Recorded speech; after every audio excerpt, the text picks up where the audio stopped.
السلام عليكم ورحمة الله وبركاته. ازيكم حبايبي؟ عاملين ايه؟ يا رب تكونوا في احسن حال وفي احسن صحة. النهاردة جايه لكم فيديو جديد، طريقة عمل السجق الشرقي. طبعا كلنا شاطرين جدا وبنعمل السجق في البيت، بس تعالوا بقى اوريكم تكاية صغيرة وانا بعمل السجق. زي ما انتوا شايفين يا حبايبي، انا جايبة نص كيلو من السجق، تمام، وجايبه شويه فلفل الوان، اخضر على اصفر على احمر، تمام، وجايبه قرن فلفل حراق شويه عشان يدي سبايسي كده للسجق، وبصل مقطعاه وطماطمايه مقطعاه، تمام. تعالوا بقى بينا نشوف بقى انا هعمل السجق ازاي. هتعجبكم الطريقه جدا. زي ما انتوا شايفين يا حبايبي، انا جايبه الطاسه بتاعتي، حاطه فيها معلقه سمنه، هشوح فيها السجق. انا تملي بحب اعمل السجق كده، بروح جايبه السجق واروح مدياله تشويحه كده على معلقه سمنه، تمام. زي ما انتم شايفين انا جايبه السجق اهو، قطعته، كان لازق في بعضه، بس ايه، قطعته من بعضه بحيث ان هو ايه، هنزل واحده واحده. زي ما انتم شايفين كده انا بنزل واحده واحده كده بالراحه، مش عايزاه يعني يتفرتك مني. يعني خليكي حساسة شوية في السجق، لان السجق برضو ممكن يتهري منك. فانتي خليكي كده شوحيه كده زي ما انت شايفة كده، شوحيه بالراحة كده، يدي اللون اللي هو اللون المحمر كده. دي طريقة جميلة جدا يا بنات، انا بحب اعمل السجق تملي كده. في ناس بتجيب السجق وبتسلقه بحبة مية، لا انا مش بحب كده بصراحه.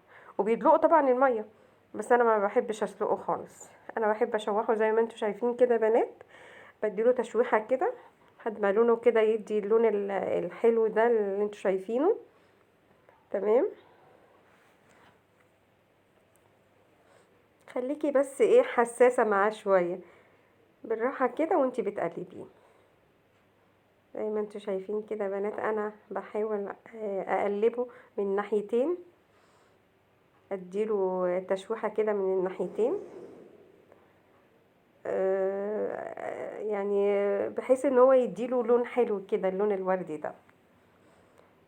خلاص انا شيلته في نفس الطاسة اللي انا عملت فيها، شوحت فيها السجق. زي ما انتوا شايفين كده انا مشوحاه وطلعته اهو ما شاء الله، طلعته حطيته في طبق.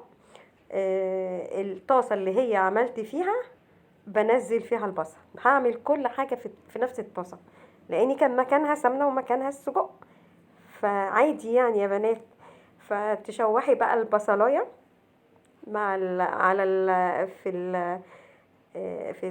الطاسه زي ما انتوا شايفين كده، تشوحوها كده لحد ما لونها يدبل كده.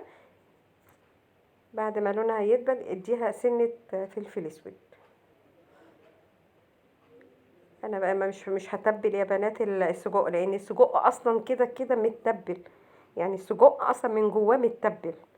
فانا مش هحط له اي حاجه غير اللي انتوا شايفين، حبه ملح فلفل بس، تدي بس طعم بس مش اكتر.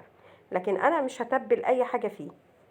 انا هتبل يعني هتبل البصلايه كده زي ما انتوا شايفين. اول حاجه بعملها، تمام، اول ما تدبل البصلايه كده وخلاص واحس انها لونها دبل كده، مش عايزاها تتحمر، انا عايزاها يبقى لونها كده وردي، تمام. زي ما انتوا شايفين كده انا بحاول ان انا آه، اقلبها كده. يا رب يكون صوتي واصل لكم. خلاص انا البصل عندي دبلت والحمد لله. هجيب بقى الالوان بتاع الفلفل الالوان بتاعي، هروح منزلاه كله واقلبه مع البصلايه. انا ليه بعمل البصله الاول؟ البصله تملي بعملها عشان تدبل، لان البصل بياخد سوا شويه، يعني البصل تملي بياخد سوا. فانا بحاول ان انا الاول انزل بالبصل واديله تشويحتين 3 كده لحد ما يدبل، وبعد كده ابتدي انزل ايه بالخضار اللي عندي، الفلفل الالوان زي ما انتوا شايفين كده اهو. انا خلاص قلبت كله مع بعض، واللون زي ما انتوا شايفين بقى حلو قوي ازاي. وجبت السجق. انا كنت خدت السجق بعد ما برد قطعته بقى حلق صغير، وهحطه بقى، حطيته بقى على الفلفل الالوان والبصل، وهبتدي اقلب كده تقليبتين حلوين. طريقة سهلة وبسيطة ونضيفة وجميلة، وهتعجبكم جامد جدا يا بنات. ما تحاوليش تقعدي تقلبي كتير عشان ما يتهريش منك، حاولي على قد ما تقدري كده ما تقلبيش فيه كتير. زي ما انتم شايفين كده انا حاسه ان هو خلاص ما شاء الله اهو، خلاص دخل في يعني في التقليب في السوا.